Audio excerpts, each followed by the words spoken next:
So in this video, I want to share an intriguing approach for dealing with chronic health conditions. Our understanding of our bodies is evolving, and research shows that the mind-body connection is really important.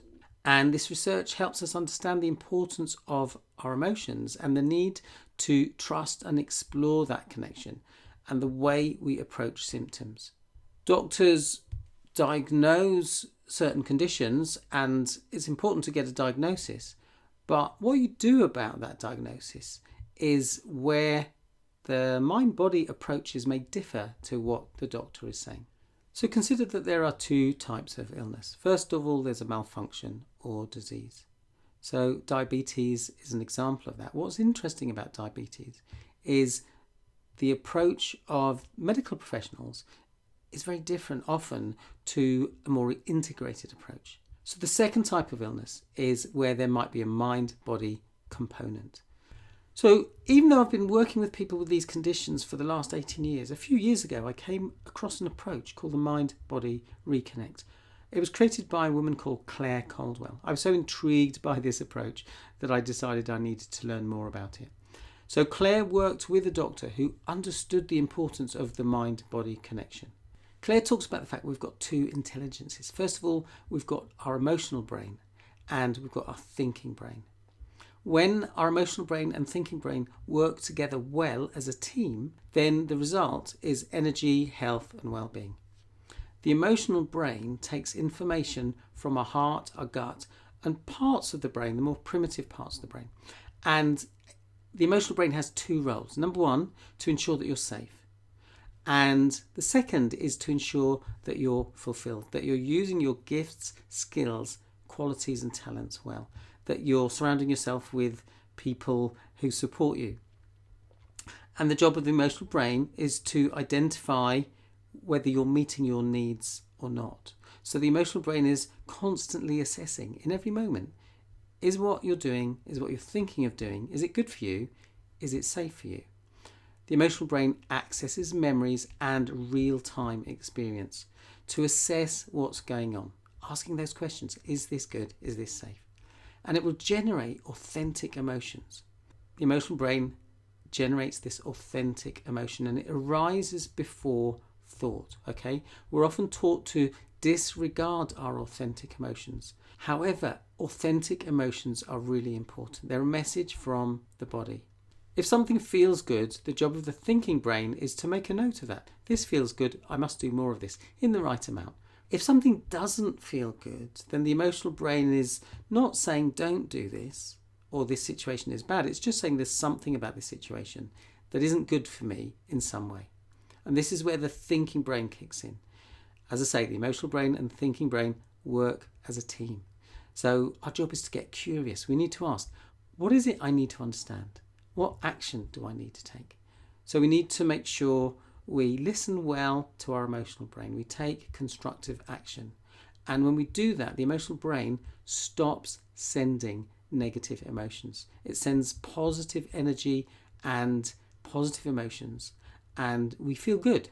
In summary, what happens is we're faced with a situation. The emotional brain generates an authentic emotion. If we listen and act constructively, the emotional brain produces positive emotions and energy. Problem is we don't always listen well. We're taught to ignore our emotions, suppress and repress our emotions, or manage or control our emotions. Some people don't even notice their emotions. Consider, when have you experienced an emotion, you just felt something didn't feel right and you didn't act on it? Conversely, there might be many situations where you got a feeling of discomfort in your body and you did listen to it and you did take appropriate action and you felt better for doing so. Here's the thing, if we don't listen to our emotional brain, the emotional brain will generate louder, authentic emotions to get our attention. If we don't listen, it will turn the volume up. It'll speak louder and louder. It will start sending symptoms, not to punish us. It's just that it's got a really limited way of getting our attention. The approach of Western medicine is often that if you experience a symptom, the view is there is some malfunction and that needs to be treated in some way. There is a lack of understanding that this may be a communication from our body. Our body communicates all the time. If you get hot, you take your jumper off. If you're hungry, you eat. If you're thirsty, you drink. If you get upset, you might experience a lump in your throat. I, especially when I was younger, experienced a lot of problems with my throat. When I was working at one point, I lost my voice for 6 weeks, and that happened twice. And the second time it happened, my boss was chatting to me on the phone, and she helped me realise I was feeling a lot of rage towards a manager who I felt wasn't treating me fairly. And what was really interesting is after a day or two, I think maybe 3 days, my voice came back. All right. So these are just examples of how the emotional brain communicates. As I've said, if we don't listen to the emotional brain, it will speak louder. It will send symptoms. And the job of the hypothalamus is to keep things regulated, to keep things balanced. And the hypothalamus can be overworked. And we know that because there is more blood flow to the hypothalamus when it's being overworked. And if we don't listen, if we keep not listening to the symptoms, we'll end up in what we call the symptom state, where we're just overwhelmed with symptoms. Our body is in a state of nervous system dysregulation. Let's look at the science of this. There's a professor from Stanford University called Robert Sapolsky. He's written a book called Why Zebras Don't Get Ulcers. And what he says is that stress can be activated by the mind. And these small stressors can add up and make us sick, and stress can keep us sick.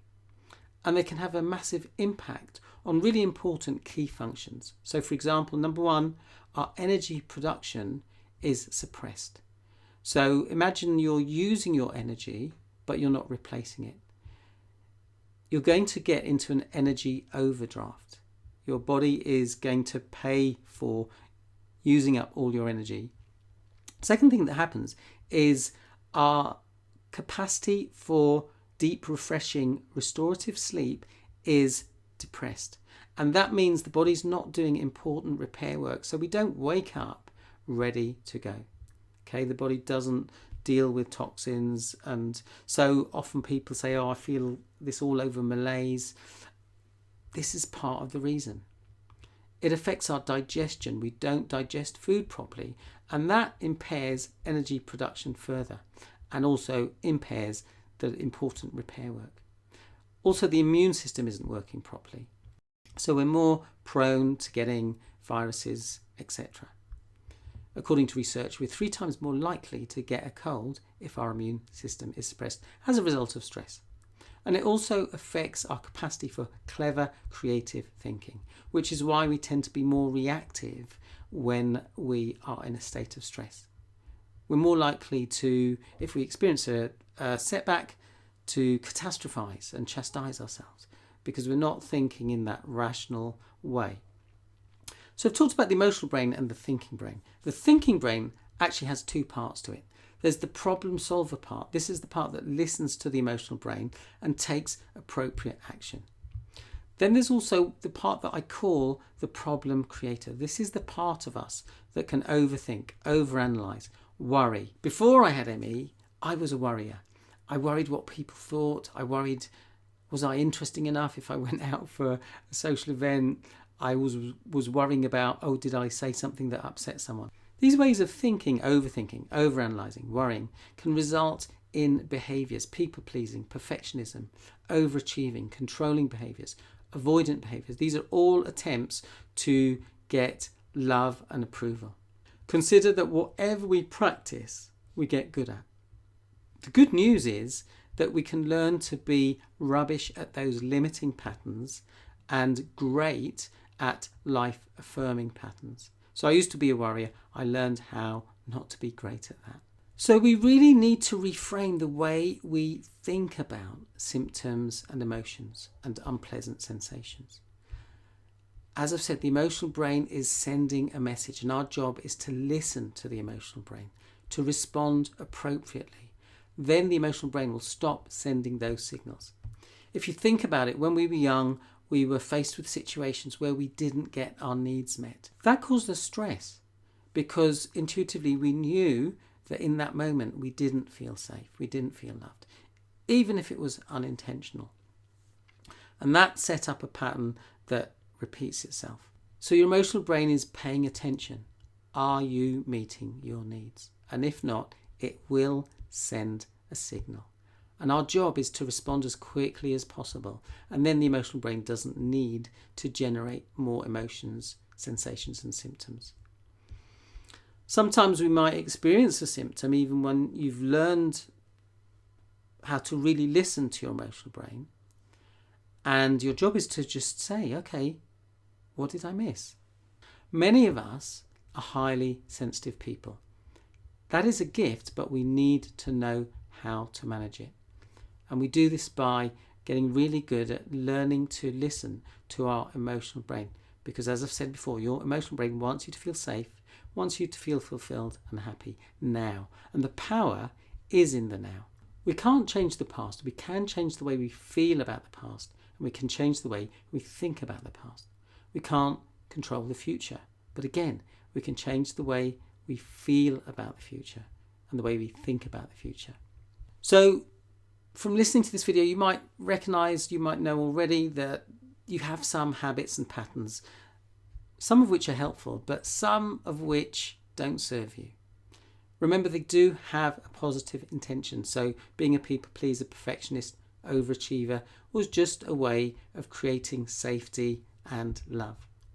However, we can learn to listen to our emotional brain. It is trial and error.